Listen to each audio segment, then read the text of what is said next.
I remember after that, Alexio got a contract with Kingstones to then do like a full album, and then on that album we did great songs, but of note was the song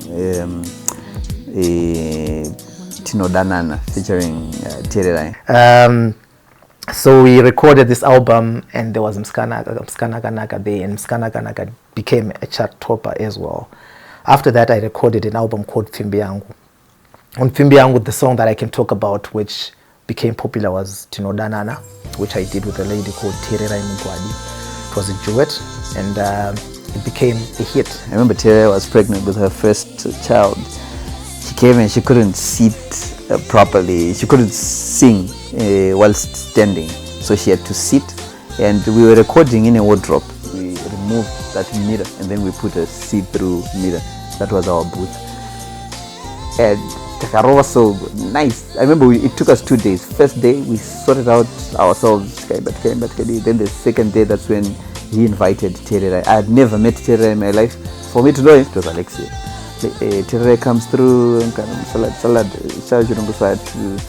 I had to go home, but nice Tererai studio, came through. I was scared, but we managed to make one of the greatest songs, in Zimbabwe ever done. And that song, if I may say, it took us 2 years, 3 years going on. I remember in 2006, that's where it then got us like awards, crazy awards. That's where I got my first award. That was Producer of the Year in 2006, Zima. Alexio got Best Album for that album, Fimbi Yangu, which had that song, Tinodanana. I remember he also got Best Male. I also remember we got Song of the Year for the same. So it was pretty much our night. I will never forget that night live on ZBC, and it really meant a lot to be live and getting all this. I can truly say awards really meant something during that time.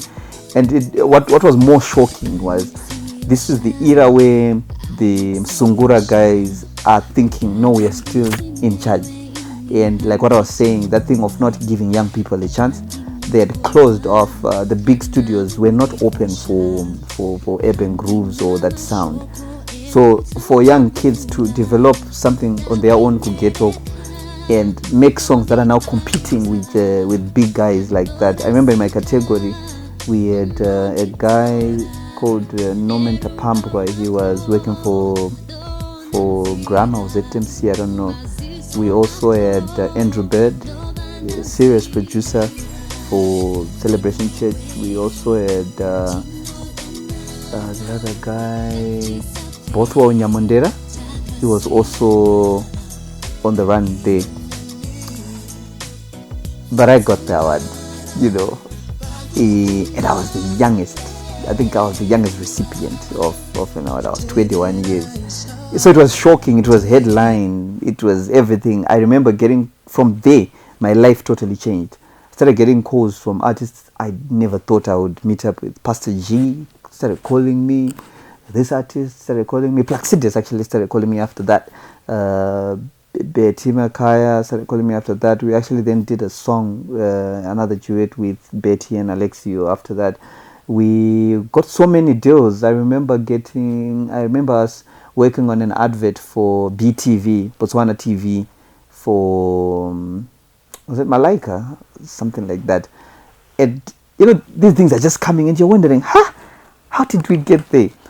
But one thing of note that I learned during that whole process was value came, as a brand, value came to me. I could charge what I wanted to charge and people would pay. It was shocking because unongochi charge without say, and then people pay you.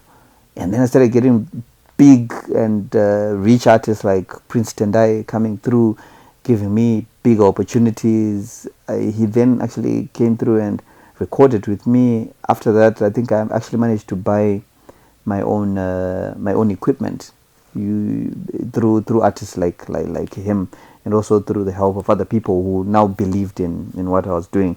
But ever since we have just had that relationship where I know every time I get to work with Alexio, we always come up with magic, because we didn't end there.